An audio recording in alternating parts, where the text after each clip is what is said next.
Yesterday, Sayadaw spoke about a rule. This is called niyama in Pali. It means something that is absolute.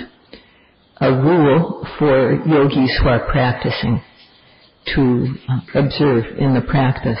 And that rule is, note at the moment of arising, only then can one see Sabhava for sure. So it says the moment of arising. That means the moment of seeing, of hearing, smelling, tasting, and touching. All these things can be said to arise. The moment of bending, stretching, turning one's head, lifting, moving, placing, rising, falling, blinking, opening and closing the eyes, even down to the smallest details. All these phenomena are observable things that happen. These are cause and effect phenomena. They're related by cause and effect. They don't arise without a cause. And one sees this with through one's very own experience. This is called atapachaka. One sees for oneself directly through the practice. We don't observe what's in the past, what's already happened, nor do we observe what hasn't yet happened, the future. We observe the currently arising object, what is happening presently. This is expressed in the word moment, the moment of arising. So we observe these phenomena when they happen. And the word observe has two syllables, but it expresses the mental powers that are needed for observation to occur, for knowledge to arise. And we add powers to the mind so that observation will occur. And then this rule also says, only then is one sure, only then can one see Sabhava for sure. This word only then, it means that seeing rupa and nama, seeing how they are related by cause and effect, seeing how these phenomena which arise due to causes pass away. They are impermanent, they are unsatisfactory, and they have no self. Seeing this depends on something else. That's expressed in the phrase only then. So seeing these depends on observation. Only if we observe will we know Sabhava. And how do we know it? We know it for sure. That means we don't have any misperception. When we know in this way, we know exactly. So Sayadaw yesterday did not explain fully in theory and practice what this means by seeing Sabhava for sure. So he's going to talk about this part of the rule today. The rule, it said, only then will we see or know Sabhava for sure. So in this phrase, to know Sabhava for sure, Sabhava is a Pali word which the Buddha used. And it's, as far as its meaning, it's made up of sa and bhava. Sa means individual, or it can also mean common. And bhava means that which is evident, that which exists. So, or something apparent. Or it can also mean a manner or characteristic. So it's an individual quality or a common quality. And this word bhava, the etymology, how it arises, is bhavati, bhavatati, upajatiti, bhavo. That means that bhava is something that occurs due to causes. It depends on causes. And it refers to the mental and physical phenomena that are always arising anew within us. These are sabhava, the individual true nature. And the word sabhava is also explained as seko bhavo, sabhavo. Seko means one's own, and bhavo, evident nature. So it means one's own individual true nature. That is one meaning of sabhava. And then the other meaning is samano bhavo, sabhavo. Samano means what these things have in common. They, for example, they all arise and then pass away. In this respect, they are all equal. So samano means the same or common.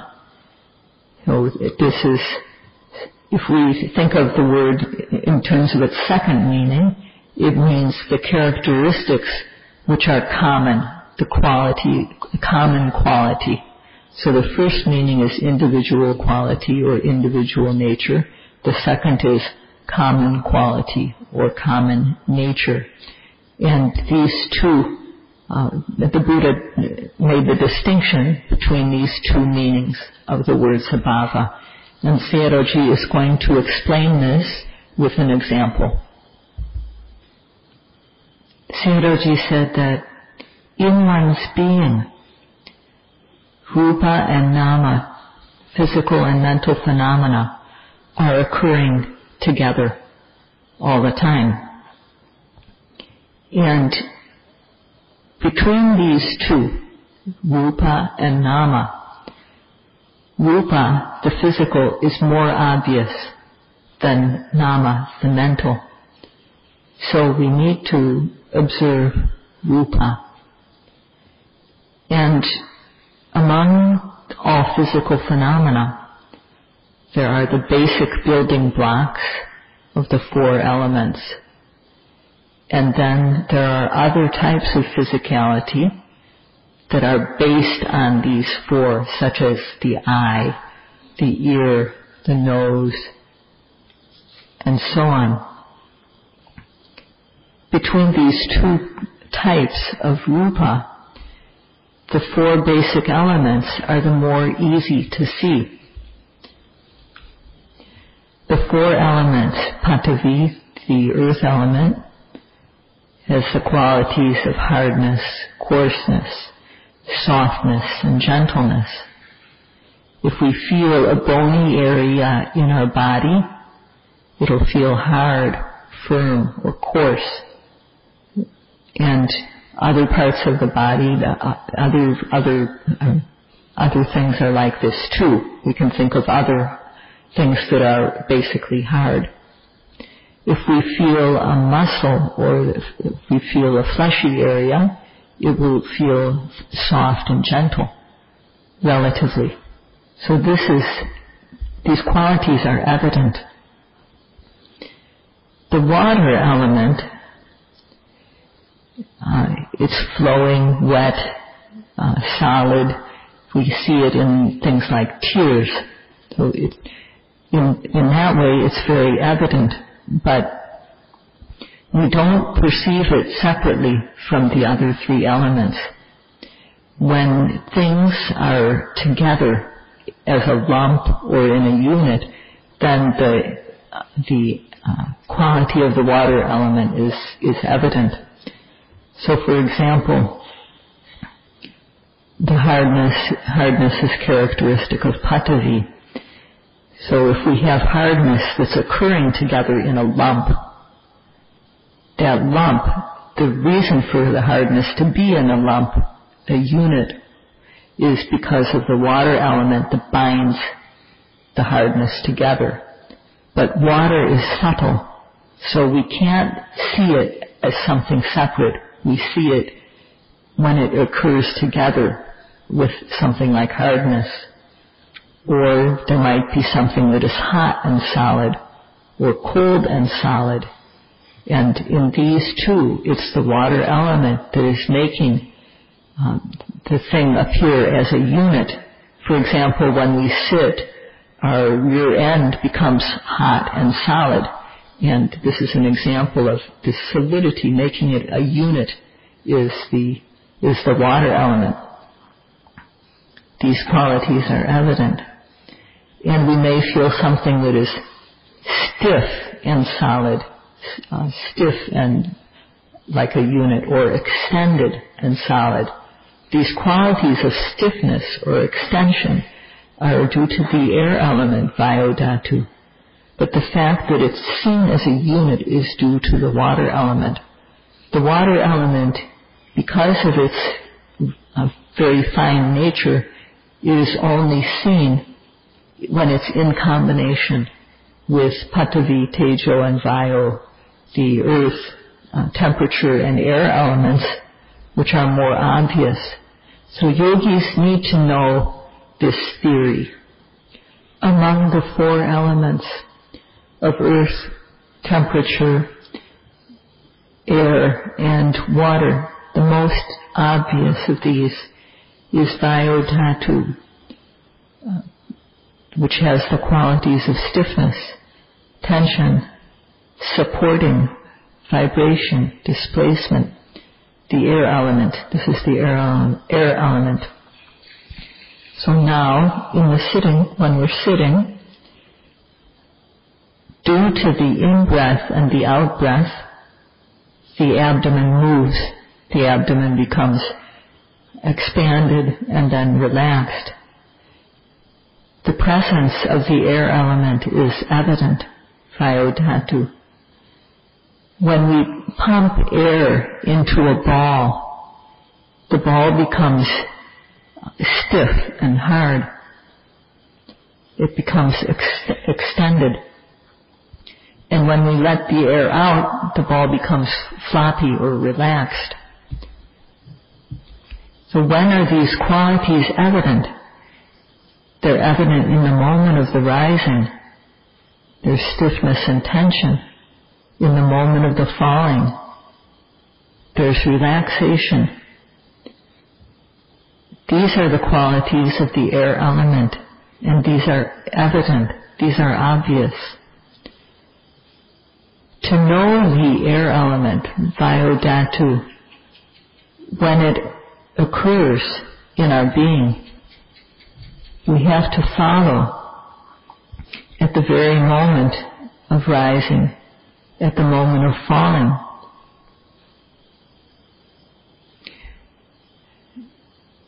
That means when it happens, we have to observe. When it rises, when it falls. So in the rule, note at the very moment of arising.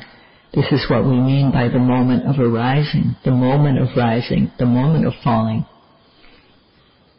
The qualities, the air element, arises in a second and then disappears as quickly. The falling also occurs in a moment and passes away in a moment. But if one looks, one will see that there's stiffness, tension, vibration, relaxation. No one can deny that these qualities are there. These true Dhammas are the truth of suffering, dukkha satcha. Working to see the Sabhava, the phenomena, the true nature that is really present in our being is self-research. And just like when we do research in any field, we follow what we're trying to find out. We follow it tirelessly without losing sight of the phenomenon we want to observe. So it's the same in our own self-research. When the phenomena arise, when the rising arises or when the falling arises, these qualities are there. So that means at the very moment of arising, we have to apply effort to observe the object. And we have to make the mindfulness stick to the object. And also the mind must fall collectively on the object. This is what is meant by the word to observe. And at first, there's not very much power evident. But later on, as we continue to observe, these three qualities take on the meaning of the word bhavana. The mind becomes expanded. These qualities of mind, effort, mindfulness, concentration, they become expanded, they become enlarged, they proliferate. That means they become many. So we need to develop this mental energy. And when we do so, when we observe the rising, the mind will see the qualities such as stiffness and tension. When we observe the falling, the mind will see qualities such as relaxation. So this is what is meant by noting at the moment of arising. Only then will one see Sabhava for sure. This is what is meant by seeing Sabhava. Observing at the moment of rising, observing at the moment of falling, we can come to know Sabhava, true nature. The stiffness, tension, vibration, and so on that we observe in rising or falling and elsewhere are called Vayopottabha dhatu. That means that they are the tangible air element. So, among the four great elements, earth, air, fire, and water, besides the water element, the other three are tangible. The other three can be touched. We can feel them. The water element we can't. So the other three are called pottabha, tangible elements. They're directly touchable. So in the moment of rising or falling, this tangible air element is evident. Throughout the whole body, this capability of receiving touch is spread throughout almost the whole body. And in the abdomen, we can feel when this touchable wind element strikes the body in the abdomen. The abdomen is the receptor in that case. So the receptor element for touch is called kaya pasada, and this is spread through most of the body, almost through all the fleshy parts. So when Vayodhatu, when the air element, together with the other tangible elements, enter the body, we can feel that. So we come to know the qualities it has of stiffness or tension or vibration. So there's the air element, the tangible air element striking the receptor of the body. And when that happens, there's knowing, and that knowing is nama. We know the touch. We know this tangible air element. So in the body is the receptor, kaya pasada, and the object is the air element. And when the mind meets, contacts the air, when it knows the stiffness, tension, or vibration, then we say that there's contact occurring between the mind and the object at the body base on the receptor element. That quality of meeting, the two connecting is called phassa in Pali. In English it's called contact. When the contact is a good one, then there's a good feeling. When it's a bad contact, then it's a bad feeling, and the feeling can also be neutral.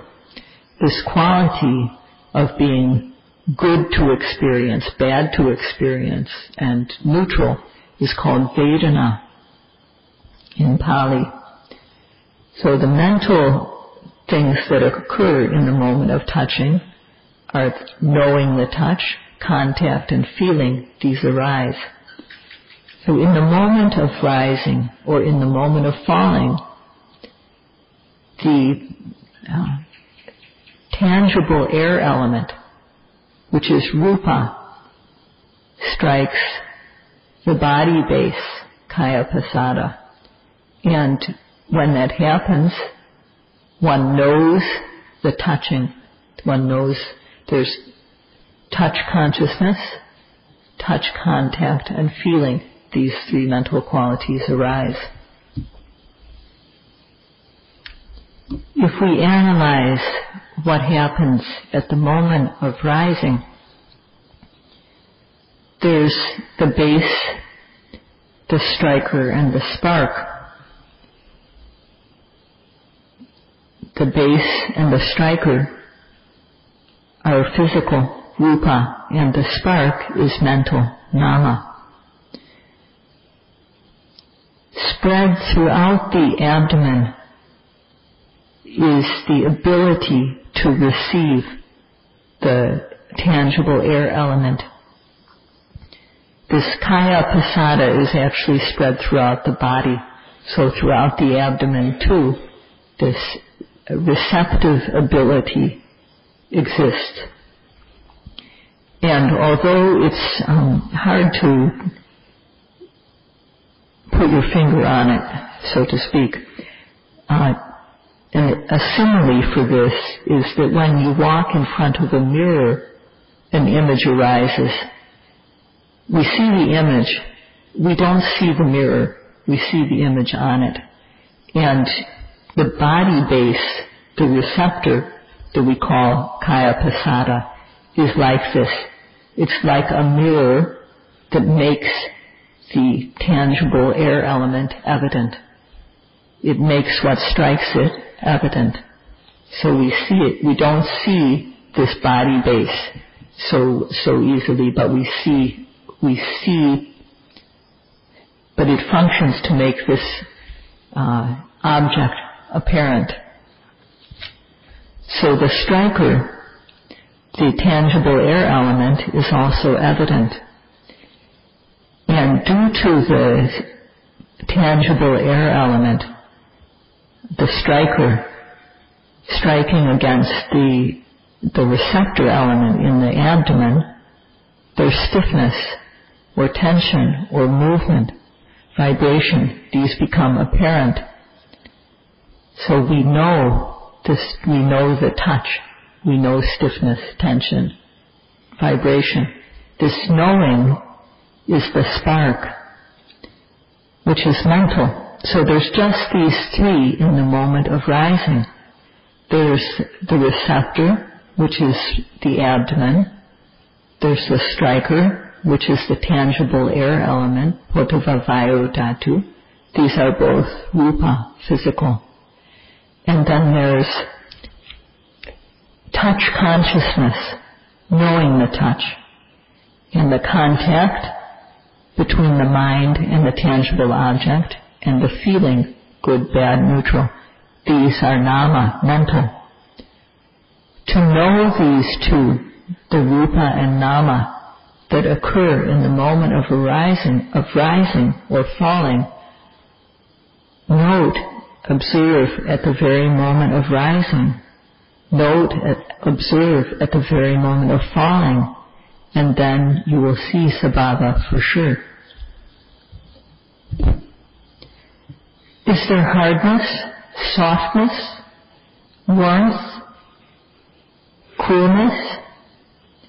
If one wants to know the things in our body, then we have to observe. The whole body is a receptor for tangible objects. It's called kaya pasada. Its nature is to receive tangible physicality. When tangible physicality, pottabha rupa, strikes it, the object becomes apparent. This is undeniable. So the three elements combined have the tangible quality, the three elements of earth, air, and temperature. They have the quality of being tangible. This is their nature. And when the tangible object strikes the body base, kaya pasada, then there's knowing of hardness, softness, warmth, cold, whatever the quality is. This is knowing touch consciousness. This is the spark. One knows this with the bhavana mind. And the tangible object and the mind that knows touch, the spark, they connect, they contact each other on the body base, kaya pasada. This quality of contact is evident. And due to the contact, there's also a feeling. This feeling is also evident. So touch consciousness, contact, and feeling. Each of these have their own individual characteristic. To know the object, the quality of meeting, the quality of experiencing good or bad. So they each have their own characteristic, and this is what is meant by the word sabhava, sako bhavo, sabhava. They each have their own evident individual characteristic. The base, the striker and the spark that Sayadaw has been talking about, these are evident in the moment of rising, in the moment of falling. So if you want to know the true nature of the elements, then observe at the very start of the rising, as soon as there's the smallest hint of rising, observe from the start to the end. Observe at the very start of the falling, at the very smallest hint of the falling. Apply effort. With effort, sati will occur. And when sati occurs many times, there will be collectedness of mind, samadhi. This is the bhavana mind. When this bhavana mind becomes strong, when the mind connects with stiffness or tension, one will know the stiffness and tension. And at times, sometimes one will know the receptor element, which is making the stiffness and tension apparent. From time to time, one will know touch consciousness. One will come to know one of these three elements, the base, the striker, or the spark. Thus it's said, know it at the very moment of arising. Then, and only then, will you see true nature for sure.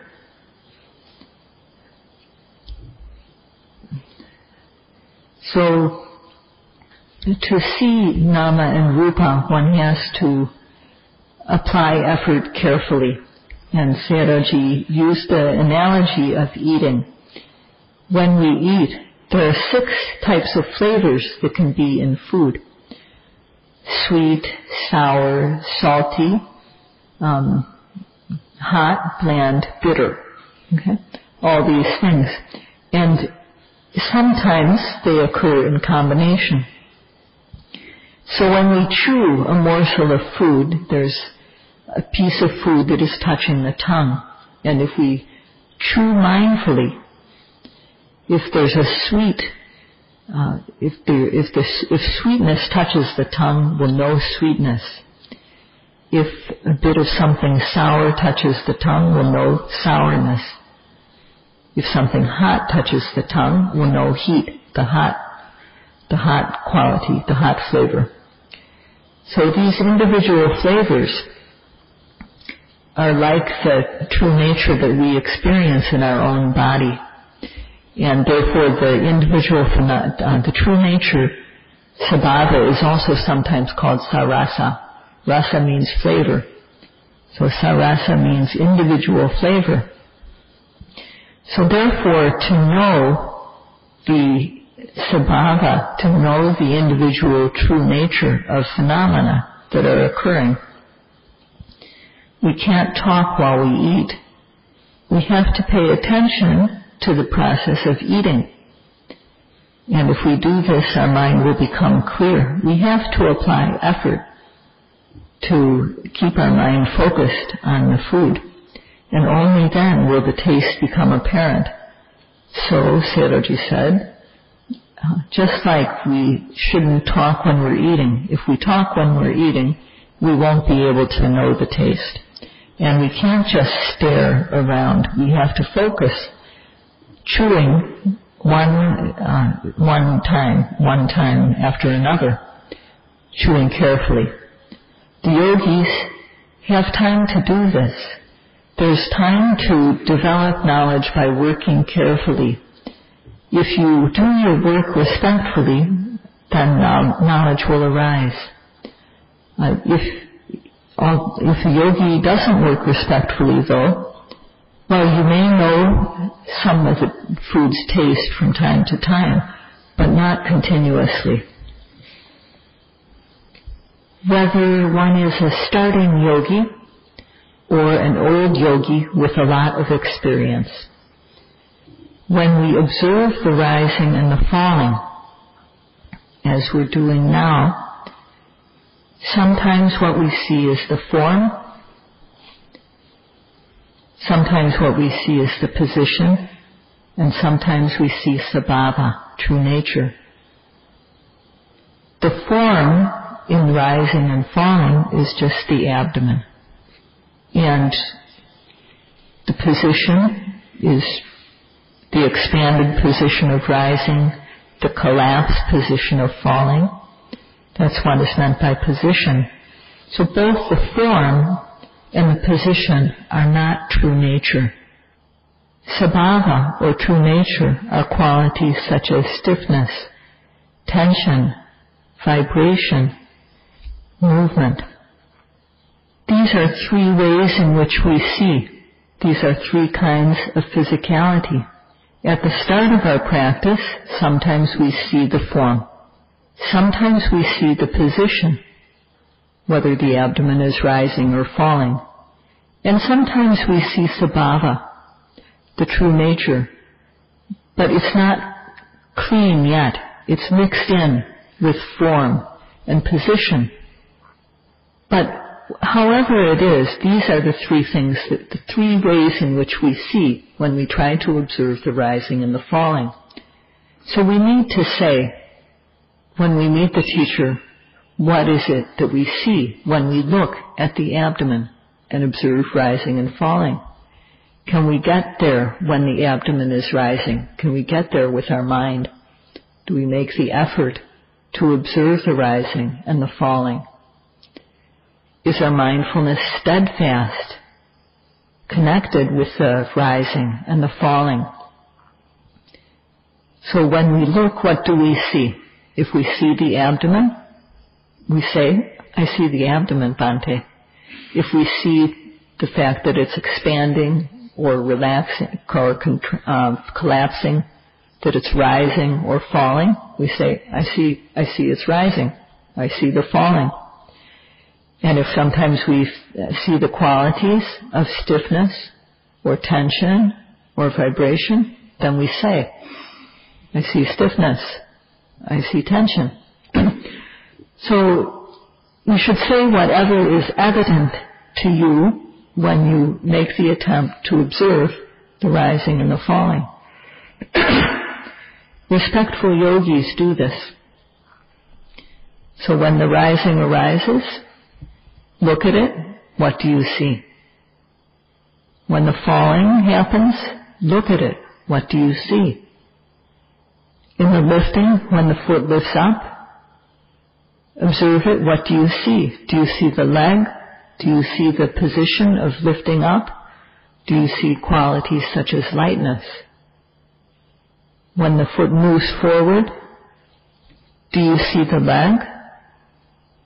Do you see the moving of it, moving forward, the manner or position? Or do you see qualities such as pushing or pulling? Or some other quality? When the foot drops down, in the placing of the foot, is what you see the foot? Is it the dropping down of the foot? Or is it heaviness and other qualities? So one should be able to say. And when one comes to the report and then does not say what one has seen, this is like not doing your homework. So Sayadawji says the yogis need to turn in your homework when you meet with the teacher. So it's a sign of lack of respect for the practice to not use the form in reporting. One should try to report in this way. So please do your homework. And in the remaining days, don't be superficial about the practice. Practice respectfully and make the most of the time. Sayadaw urges you all seriously, and that's all for today. So